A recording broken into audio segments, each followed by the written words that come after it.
हाँ तो मेरे प्यारे मित्रों, सज्जन और सन्नारियों, रामायण की छोटी छोटी बातें मैं आपको सिखा रहा हूँ, कथा सुना रहा हूँ। आज मैं आपको राम सीता जी के विवाह की कथा कहूँगा। परशुराम प्रसन्न होके अपने स्थान को चले गए। तब एक बार फिर से जनकपुर के लोग आनंद उत्सव करने लगे। पूरे नगर में औरतें मंगल गीत गाने लगी। विश्वामित्र और जनक महाराज पास बैठ के चर्चा करने लगे कि धनुष यज्ञ पूरा होते ही सीता राम जी की शादी हो गई, पर लौकिक विधि से राम सीता का विवाह संपन्न किया जाए।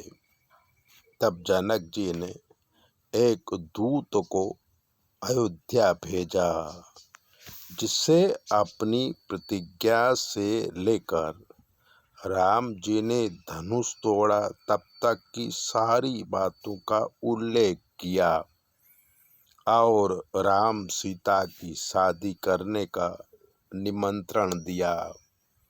समाचार मिलते ही महाराज दशरथ गुरु वशिष्ठ के आश्रम पहुंचकर सबसे पहले ये खबर समाचार गुरु जी को सुनाई।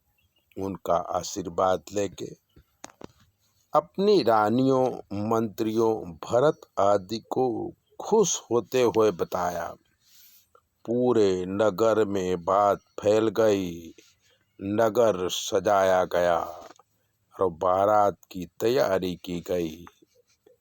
आगे वशिष्ठ जी का रथ ऋषियों के साथ, पीछे दशरथ जी अपने भरत शत्रुघ्न के साथ और प्रजा बारात में चल दिए। रास्ते में अनेक जगह विश्राम करते हुए जनकपुरी के नजदीक आए। महाराज जनक विश्वामित्र और राम लक्ष्मण के साथ बारात का स्वागत किया। दशरथ जी ने अपने दोनों पुत्रों को गले से लगाया। विश्वामित्र आदि ऋषियों को प्रणाम किया।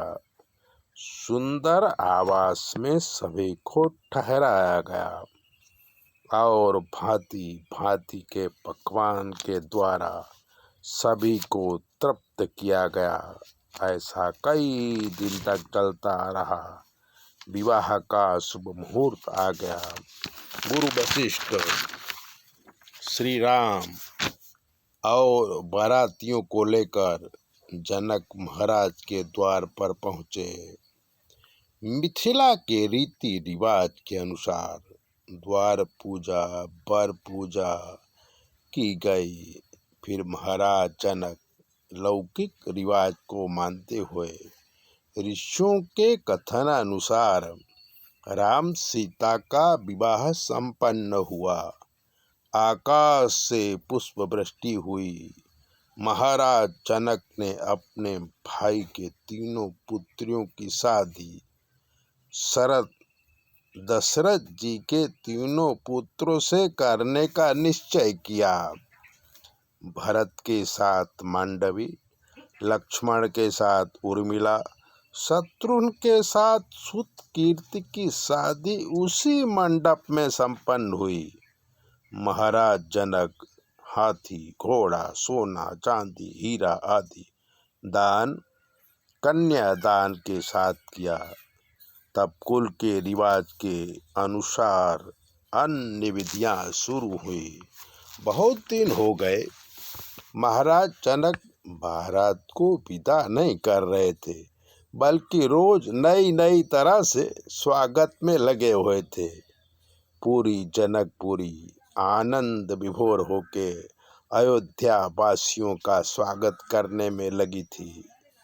विश्वामित्र के समझाने से महाराज जनक रोते हुए पुत्रियों को विदा किया और बारात बाजते गाजते अयोध्या के लिए निकल पड़ी।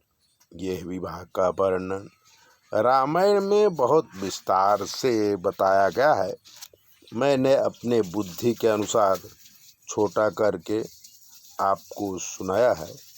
ऐसी ही छोटी छोटी कथाएं रामायण की पूरी सुनाऊंगा, इसलिए चैनल को सब्सक्राइबर कर लीजिए, लाइक कर दीजिए। और अगर आपके जीवन में कोई प्रश्न है तो 9825200108 पर फ़ोन कर लीजिए।